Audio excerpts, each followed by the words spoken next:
नमस्कार, 15 शहर 15 रिपोर्टर देख रहे हैं आप। मैं हूं आपके साथ कमरुद्दीन खान। चलिए आपको दिखाते हैं मध्य प्रदेश और छत्तीसगढ़ के 15 बड़े शहरों की 15 बड़ी खबरें। ये लेकर कल अमित शाह आए और वहां के आपको उन्होंने कहा कि मैं इसे पीछे नहीं हटूंगा। कांग्रेस देश में दंगा फैला रही है, राहुल गांधी गुमराह कर रहे हैं। देखिए, ये पूरा देश समझ रहा है कि किस प्रकार भारतीय जनता पार्टी गुमराह कर रही है। प्रश्न एक बुनियादी प्रश्न है, ये एनआरसी सही है, सीए ये सीआर सिटीजन रजिस्टर सही है, ये बात बाद में करें। शुरू में तो ये प्रश्न है, इसकी क्या आवश्यकता थी, कौन सी आफत थी। ये कहते हैं ये जो रेफ्यूजी आएंगे अन्य देश से, कौन से रेफ्यूजी आ रहे हैं, कौन सी वॉर चल रही है। आज देश की पुकार है रोजगार के लिए, आज देश की पुकार है हमारे कृषि क्षेत्र के लिए, ये आज देश की पुकार है। और इससे ध्यान मोड़ने के लिए ये कभी सिटीजन्स एनआरसी ले आएंगे, कभी सीएबी ले आएंगे।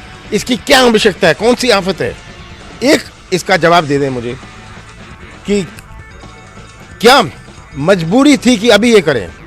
आज प्रधानमंत्री को बात करनी चाहिए बेरोजगारी के बारे में, ये अर्थव्यवस्था के बारे में, आज जो इकोनॉमिक डिस्ट्रेस हो रहा है, इन सब चीज़ों के बारे में इनकी बात करनी रहे। पूरे देश का ध्यान मोड़ दिया सीएबी एनआरसी, कौन सी आफत है इसको लाने की।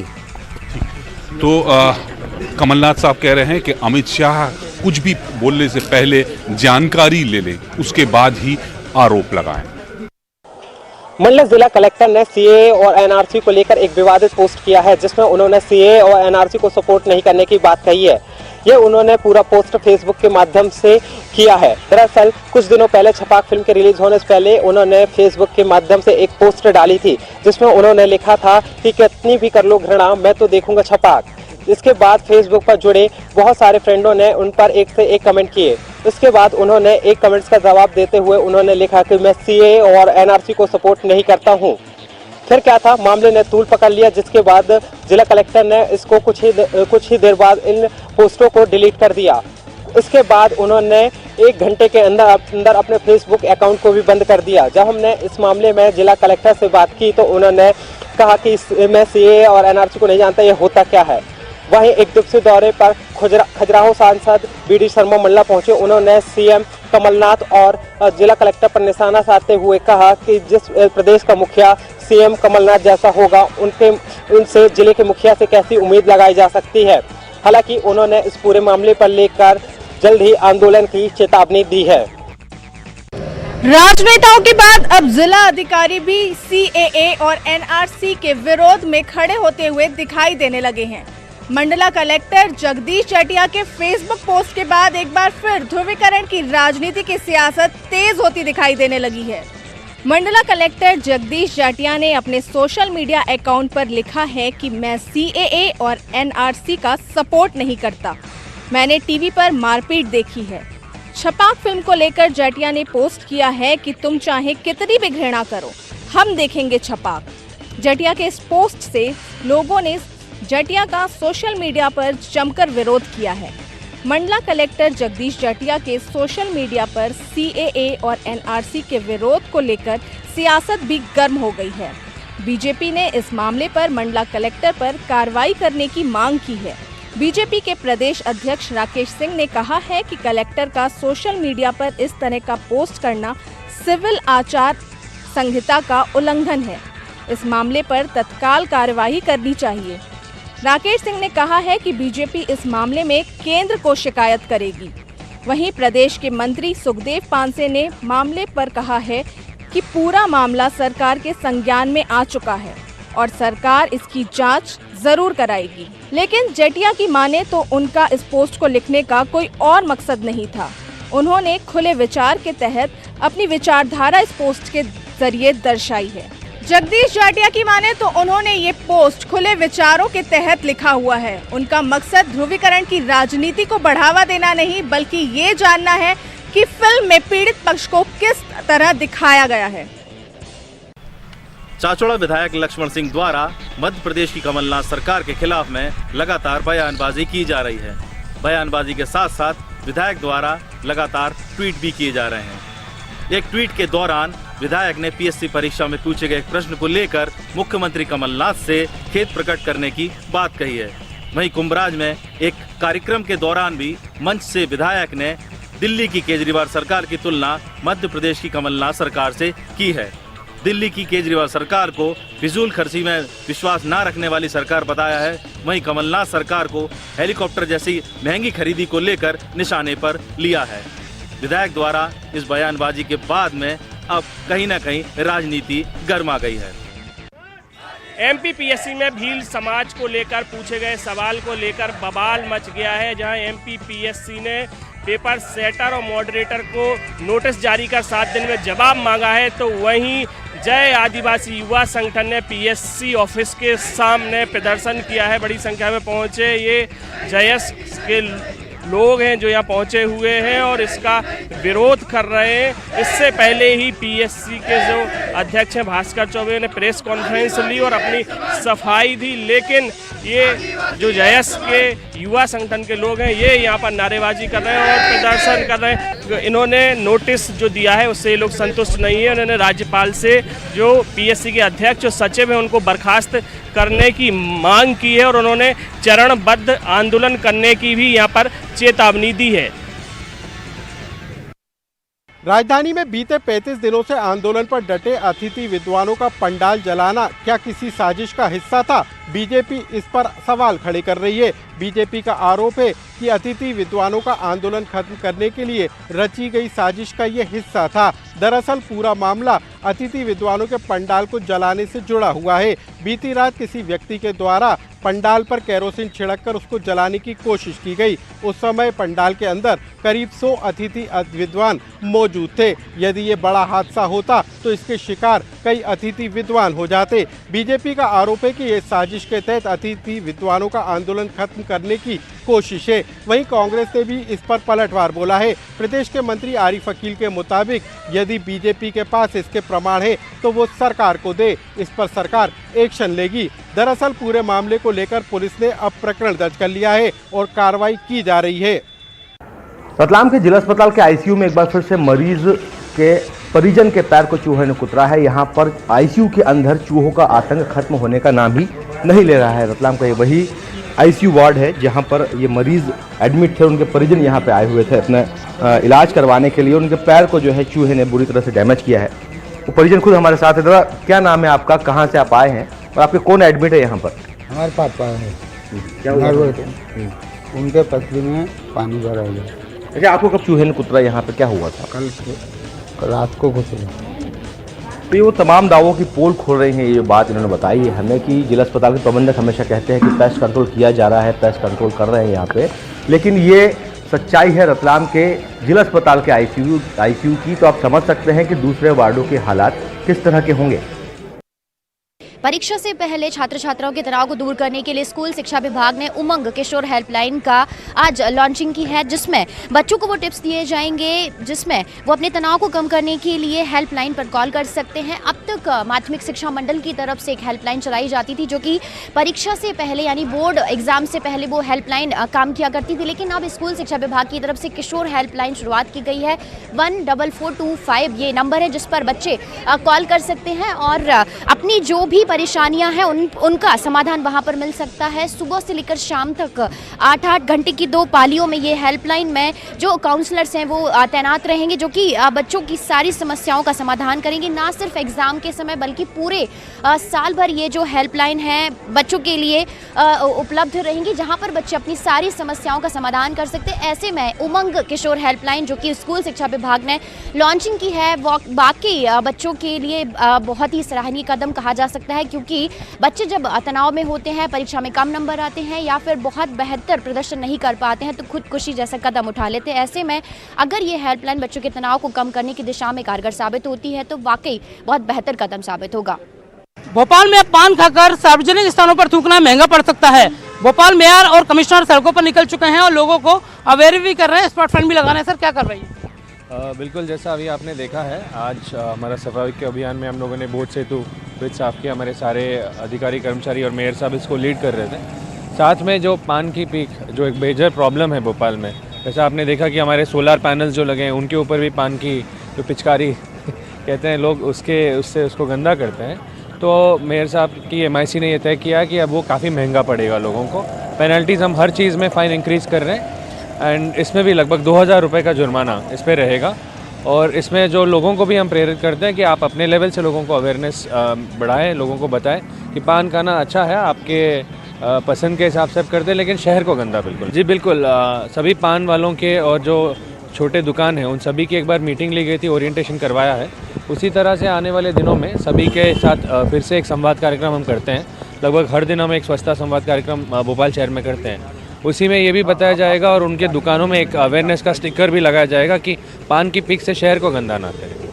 तो आप देख रहे हैं भोपाल शहर की पहचान बन चुका है पान, मगर अब पान खाकर आप हर कहीं पिचकारी नहीं चला सकते हैं। तो लोगों को अवेयर करने के लिए भोपाल के मेयर और नगर निगम कमिश्नर निकले हैं और जिस तरह से सड़कों को लोग गंदा कर देते थे, ये भोपाल का राजाभोज सेतु है जहां पर लोगों ने इनकी दीवारों को पिचकारी से रंगीन कर दिया था। अब इसे साफ करने का बीड़ा भोपाल के मेयर और नगर निगम कमिश्नर सहित सफाई के अधिकारियों ने लिया है।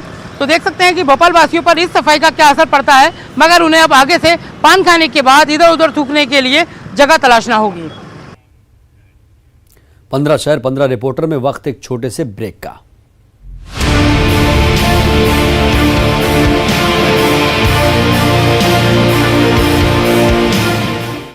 ब्रेक के बाद हाजिर हूं। चलिए फिर से शुरू करते हैं 15 शहर 15 रिपोर्टर।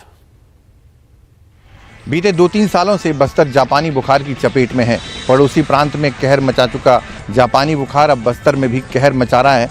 इस बीमारी से कई बच्चे चपेट में आ चुके हैं। अभी वर्तमान में हालात ये हैं कि 5 बच्चों का इलाज डिमरापाल मेडिकल कॉलेज में चल रहा है। इसके अलावा अगर बातचीत करें तो 2 साल में 37 बच्चे जो हैं वो जापानी बुखार से पॉजिटिव मिले थे और इनमें से इस साल 2 बच्चों ने दम तोड़ दिया था। इन तमाम चीज़ों को देखते हुए हाल ही में स्वास्थ्य मंत्री ने बस्तर का दौरा किया था और डिमरापाल में भर्ती बच्चों से मुलाकात भी की थी। उसके बाद राजधानी लौटते ही स्वास्थ्य मंत्री ने एक प्लान तैयार किया जिसके तहत अब 26 जनवरी तक जापानी बुखार की वैक्सीन जो है वो बस्तर में भेजी जाएगी। और जिस तरह की तैयारी की गई उसके मुताबिक प्राथमिक स्वास्थ्य केंद्र से लेकर जितने भी सरकारी अस्पताल हैं वहाँ पर जापानी बुखार के टीके लगवाए जाने की तैयारी शुरू कर दी गई है। अगर बात करें तो निजी अस्पतालों में जापानी बुखार के टीके की कीमत जो है वो करीब 800 रुपये के आसपास है और ऐसे में बस्तर के गरीब ग्रामीण जो हैं इन टीकों को नहीं लगवा पा रहे हैं। बता दें कि 3 चरणों में ये अभियान चलेगा जिसमें कि पहले चरण में 0 से लेकर के 9 माह तक के बच्चों को ये टीका लगाया जाएगा। उसके बाद दूसरे चरण और तीसरे चरण में 9 माह से लेकर के 16 माह तक के बच्चों को ये टीका लगाए जाने की तैयारी स्वास्थ्य विभाग ने की है। नगर निकाय चुनाव में जीत और 10 के 10 नगर निगम में अपने महापौर बनाने के बाद सत्ताधारी दल कांग्रेस गदगद नजर आ रही है और यही वजह है कि PCC चीफ मोहन मरकाम को नई कार्यकारिणी के गठन के लिए फ्री हैंड दे दिया गया है। इससे पहले मोहन मरकाम ने 2 बार कोशिश की कि अपने हिसाब से कार्यकारिणी का गठन करें, लेकिन पहले प्रदेश स्तर पे और फिर दिल्ली में जाके उनके सूची पे अटकलें लगा दी गई। बहरहाल देखना होगा कि फ्री हैंड मिलने के बाद मोहन मरकाम सत्ता और संगठन के बीच बेहतर तालमेल बनाने और सत्ता के समीकरण को साधने के लिए किन प्रयोगों के साथ आगे बढ़ते हैं, क्योंकि विपक्ष की राजनीति और सत्ता पक्ष की राजनीति में संगठन का योगदान काफी अहम माना जाता है। बहरहाल देखना होगा कि फ्री हैंड मिलने के बाद जो नई चुनौतियां मोहन मरकाम के सामने आई है, इन चुनौतियों को कैसे वो निभाते हैं और नई कार्यकारिणी में किस तरह के प्रयोग करते हैं।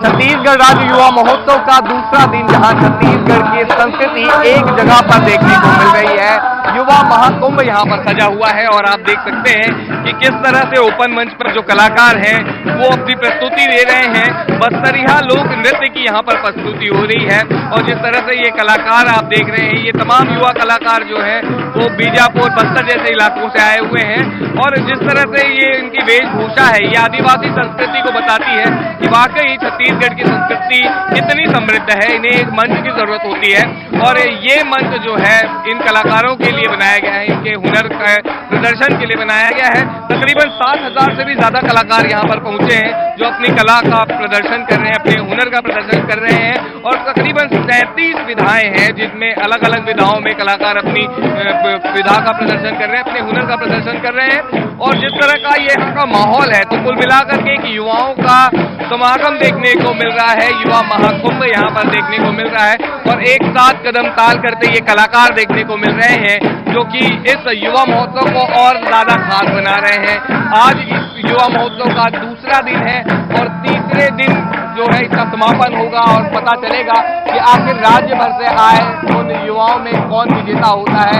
अलग अलग जिलों के 27 जिलों के जो प्रतिभागी है वो यहाँ पर पहुंचे हैं और विजेताओं का ऐलान और साथ ही युवा महोत्सव का समापन कल होना है। जम्मू कश्मीर में एक वेस्टर्न डिस्टर्बेंस बने होने की वजह से यहाँ छत्तीसगढ़ के मौसम में एक बार फिर बदलाव नज़र आ रहा है। इसकी वजह से विंड पैटर्न में बदलाव हुआ है। अंबिकापुर, पेंड्रा रोड और जगदलपुर में तापमान अभी 7 से 9 डिग्री तक दर्ज किया गया है। वहीं राजधानी का तापमान है वो 12 डिग्री तक पहुंच गया है। मौसम विभाग की माने तो अभी जो मौसम है वो शुष्क रहेगा और जिस तरह से अभी भी उत्तर छत्तीसगढ़ में जो ठंड है, कड़ाके की ठंड पड़ रही है, वो आने वाले 1-2 दिन के भीतर में वो ठंड जारी रहेगी। धीरे धीरे मौसम में और भी बदलाव देखने को मिलेगा। इसके साथ ही साथ अभी छत्तीसगढ़ के कुछ हिस्से में जो है वो तापमान 1 से 2 डिग्री तक भी बढ़ रहा है। तो कुल मिलाकर कहा जा सकता है कि उत्तर छत्तीसगढ़ में अभी भी कड़ाके की ठंड पड़ रही है। तो जो है साउथ छत्तीसगढ़ में और कई हिस्सों में अब तापमान में बदलाव देखने को मिल रहा है। उद्योगपति प्रवीण सोमानी के अपहरण को 5 दिन बीत चुके हैं, लेकिन अब तक प्रवीण सोमानी का कुछ भी पता नहीं चला है। पुलिस ने उनको खोजने के लिए 8 टीमें गठित कर दी है और उसमें से 4 टीमें दूसरे प्रदेशों के लिए रवाना हो गई है। जाहिर तौर पर अब तक न तो प्रवीण के परिजनों को और न ही पुलिस को किसी तरीके से फिरौती के बारे में जानकारी लगी है। जाहिर तौर पर जिस तरीके से अपहरण हुआ है प्रवीण सोमानी का, कई सवाल खड़े करता है। वहीं पुलिस 19 साल पुराने जयचंद वैद मामले की भी पड़ताल कर रही है, जिसमें भिलाई के कारोबारी का अपहरण हुआ था। उससे भी जोड़ कर देख रही है कि कहीं उसी तर्ज पर इस तरीके से अपहरण तो नहीं किया गया है। बहरहाल प्रवीण सोमानी का अभी तक कुछ तो पता नहीं चल पाया है और कब तक उनके अपहरणकर्ताओं तक पुलिस पहुंच पाती है, ये सबसे बड़ा सवाल है। प्रदेश के डीजीपी लगातार बस्तर का दौरा कर रहे हैं। बस्तर का दौरा करने के पीछे एक बड़ी वजह यह है कि जिस तरह से नक्सल समस्या को जड़ से खत्म करने के लिए इस सरकार ने अपनी कमर कसी है, उसके बाद से लगातार डीजीपी बस्तर का दौरा कर रहे हैं और वहां पर सीआरपीएफ, आईटीबीपी के समेत डीआरजी के जो अधिकारी हैं उनसे लगातार चर्चा और रणनीति बना रहे हैं। लगातार जिस तरह से डीजीपी बस्तर के दौरे पे जाकर वहां पर अधिकारियों से चर्चा कर रणनीति बना रहे हैं और जिस तरह से एक बड़ी बैठक इंटर स्टेट की होने वाली है, काउंसिल की बैठक होगी, उसमें भी इस चर्चा का मुद्दा रहेगा कि नक्सल समस्या को कैसे जड़ से खत्म किया जाए। उसको देखते हुए डीजीपी लगातार चर्चा कर रहे हैं और बातचीत कर रहे हैं। और क्योंकि सबसे बड़ा मुद्दा ये भी है कि अभी 28 जनवरी और 31 जनवरी और 3 फरवरी को प्रदेश में त्रिस्तरीय पंचायत चुनाव भी होने हैं, उसकी भी चर्चा कर रहे हैं कि किस तरह से चुनाव को संपन्न कराया जाए, शांतिपूर्ण चुनाव संपन्न कराया जाए। क्योंकि जिस तरह त्रिस्तरीय चुनाव को लेकर जो बातें निकल के आई हैं, माओवादियों ने त्रिस्तरीय पंचायत चुनाव का बहिष्कार भी किया है। उसको देखते हुए लगातार डीजीपी ये रणनीति बना रहे हैं कि जिस तरह से माओवादियों को उनके मांद में घुसकर मारा जाए और साथ ही जिस तरह से शांतिपूर्ण तरीके से त्रिस्तरीय पंचायत चुनाव को संपन्न कराया जाए।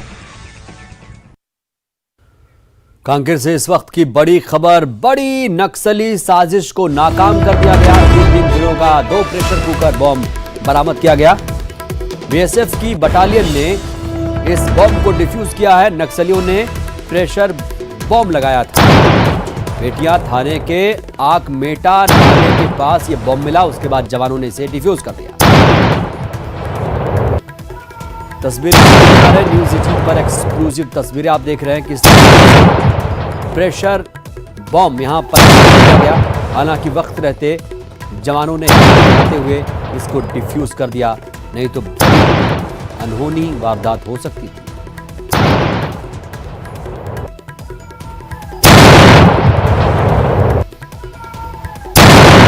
ये देखिए, इतना तेज धमाका था, डिफ्यूज करने के बाद सोच सकते हैं जब ये फटता तो कितना नुकसान करता। हालांकि जवानों ने यहां पर सूझबूझ का परिचय देते हुए इस बम को डिफ्यूज कर दिया। और ऐसा पहली बार नहीं है जब नक्सलियों ने इस तरह का बम प्लांट किया हो। इससे पहले भी कई बार वो अलग अलग तरह के बम प्लांट करते रहे हैं और जवानों को निशाना बनाने के लिए इन बम्स को प्लांट किया जाता है।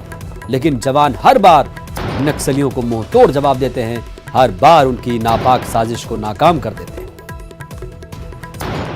तो 2 प्रेशर कुकर बॉम्ब को किस तरीके से डिफ्यूज किया गया, उसकी आवाज, उसकी तस्वीरें आप तक हम पहुंचा रहे हैं। न्यूज़ 18 पर एक्सक्लूसिव तस्वीरें आप देख रहे हैं। नक्सलियों ने प्रेशर बॉम्ब लगाया था और बीएसएफ के जवानों ने किस तरीके से उसे डिफ्यूज किया, ये तस्वीरें आप तक पहुंचा रहा है न्यूज़ 18।